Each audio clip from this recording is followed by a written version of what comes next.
So, Peter, the first thing I'd like to ask you is how you're feeling. I'm feeling extremely well, especially, when there is an interview, I'm always feeling well. You like interviews? As an exhibitionist, absolutely. And at the conference, in light of what has already happened at the conference and what is just about to happen, how do you feel? There are two things here. One is that I enjoy the presentations. It's always great to listen to people and I don't have to speak. It's much easier to be just sitting there and enjoying what other people are doing. The other thing is, what I find even more interesting is the chit-chat in the corridors. Mm-hmm. During the coffee breaks, sometimes I cut a class, I don't go for 30 minutes or 45 minutes, don't go into any of the lecture halls, and I just talk to my colleagues who I haven't met for a long time. There are always some newcomers, and that is also extremely inspiring. So I think that's why I love going to conferences, in spite of the fact that I've been going to conferences for a long, long time.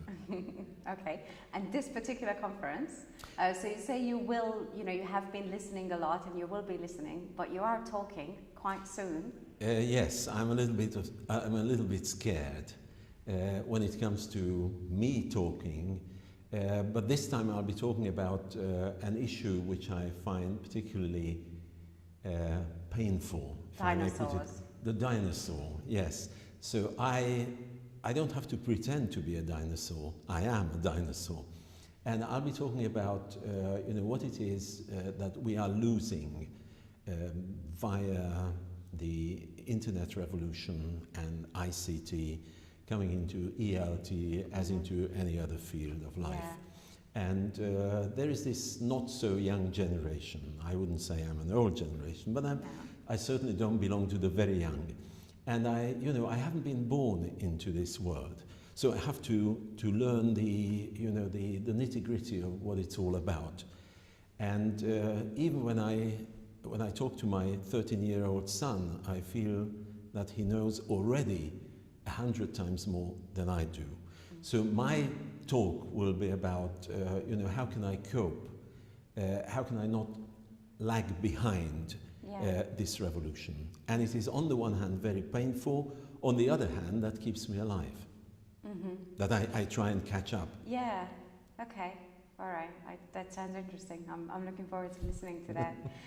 Something else I wanted to ask you about is about IATEFL, mm-hmm. because to be honest with you, I got a little bit confused here. So we have Carol Reed at the conference, who's the current president of IATEFL, mm-hmm. Big That's IATEFL. Right.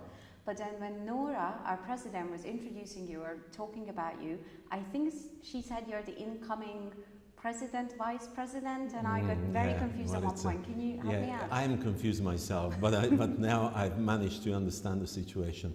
I'm a president-elect, which means that for 1 year I'm learning the ropes, as it were. So Carol is the president, I'm the vice president, taking over next April. When she will become the vice president, I'll become the president for 2 years. Wow, that's a great system. Yeah, it's a great system because it's a cycle. It's a 4-year cycle. So first year, vice president, second and third years, president. And then in the last year again, I'm bowing out before I'm resigning, so to speak. Then I'll be the vice president again. In the meantime, a new person will come in, taking over the vice president. I'm sorry, it sounds very complicated. No, talk about mentoring and support. So I've been getting a great deal of support from Carol because I didn't know anything about how it works. Mm-hmm. There are certain duties that I already have to be in charge of. Okay. But at the same time, I'm learning. So this is the learning year, and from next year onwards, I'll be the president. And I will be facing a lot of trouble, needless to say. There are always problems, in the big IATEFL, not IATEFL Hungary, which is big enough, but not as big. Yeah. There are 4,200 members. Wow. When there is an annual conference, and at the annual conferences, we expect something like 2,500 delegates. So you can imagine what a great deal of work it is. And plus the fact that in the year 2016, we'll be celebrating the 50th anniversary of IATEFL. Good timing. It is very good timing. I think it's a great honor that I've been elected Vice President, incoming President, and I was wondering why they chose a non-native speaker of English.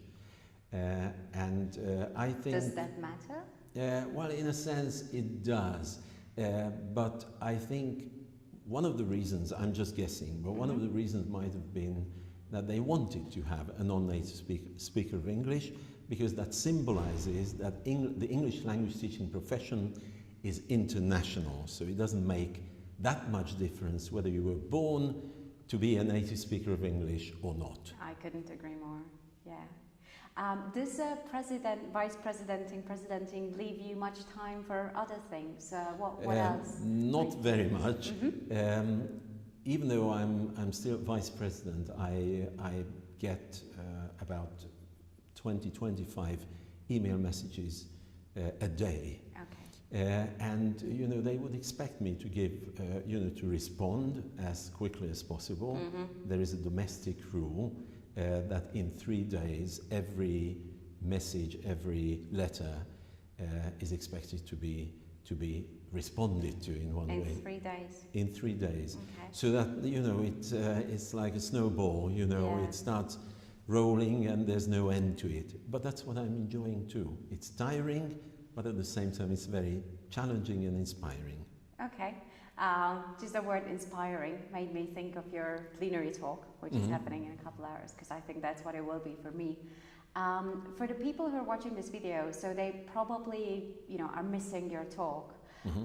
Do you think you could share with them maybe one tip or piece of advice as a last question, how they can survive all these changes happening with technology, or like you say in your abstract, how they can die with dignity if that's what they choose to do? Okay, so I think there are two sides to it. On the one hand, the not so young generation that I belong to as well, they should try and catch up. They should keep abreast of all the developments, the revolution, the ICT revolution. So the encouragement from my side to my fellow colleagues is that they try and keep alive in one way or another and try and learn from the young.